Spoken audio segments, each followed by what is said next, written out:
Hi, and welcome to this presentation by the Canadian Integrated Ocean Observing System on emerging data management practices and infrastructure. My name is Reyna Jenkyns from the Ocean Networks Canada. As CEUS National, we acknowledge and respect the First Nations, Métis, and Inuit peoples on whose traditional territory CEUS work is conducted. We strive for respectful relationships with all Indigenous peoples as we search for collective healing, true reconciliation, and honoring these beautiful lands and seas together. A little bit about CEUS. As you can see from this Global Ocean Observing System map, there was a bit of a gap around Canadian waters. And so this last decade of work has been trying to reconcile that gap. It starts with paper and then it moved to more investigative evaluations to build the prototype, and now we are finally operational.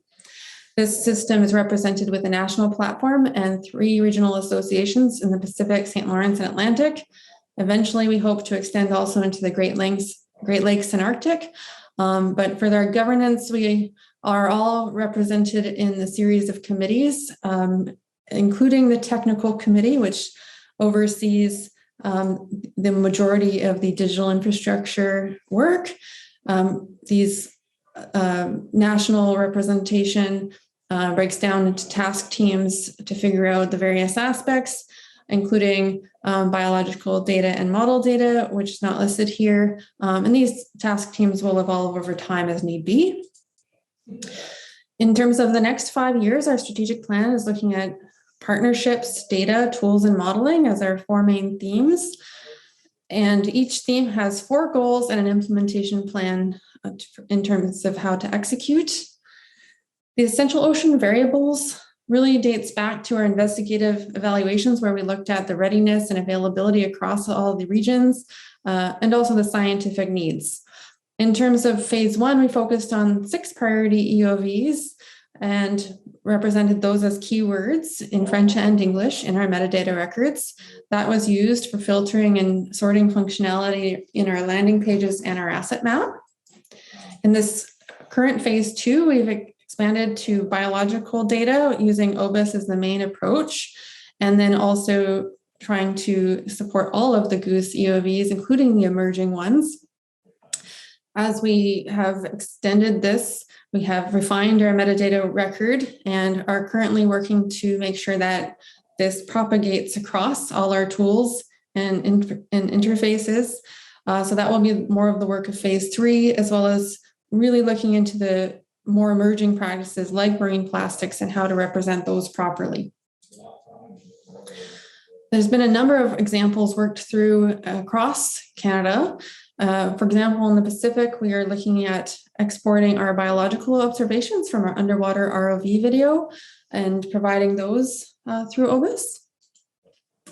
Our data management is premised on a concept of the regional associations each having an ERDAP server for the data, a map server for the asset map, and a CCAN web server for the catalogs. Then at the national level, this is all harvested and made available through a national portal as well.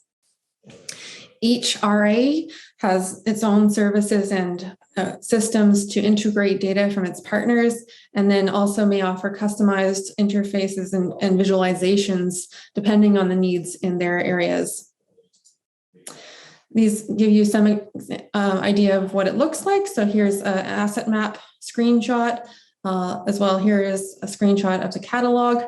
We also have a metadata entry form that streamlines the entry of from the various partners that's consistent with our profile for the metadata.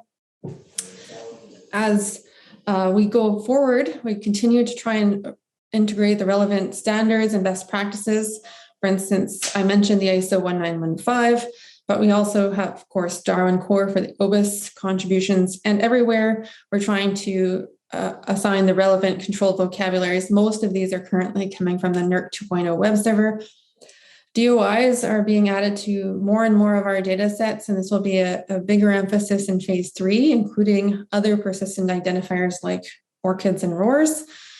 We make sure that the timestamps and the geographical datums are represented in the metadata.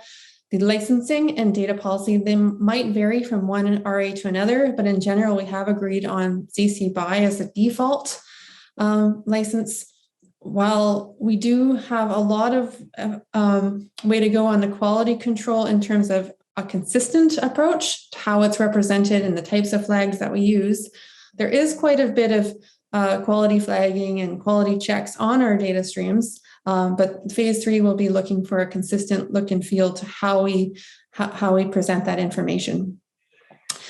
Granularity is something that we've had a lot of discussions on, both for an individual data set and a collection. Currently, we're using the idea that one data set is one deployment of one instrument, and then different collection ideas like by expedition, by platform, a series of deployments at a site. These are the ways ideas we're exploring. We know that these have tremendous impact on discoverability, citation, basically all aspects of data usage and management. And so we're trying to find as consistent of an approach as we can.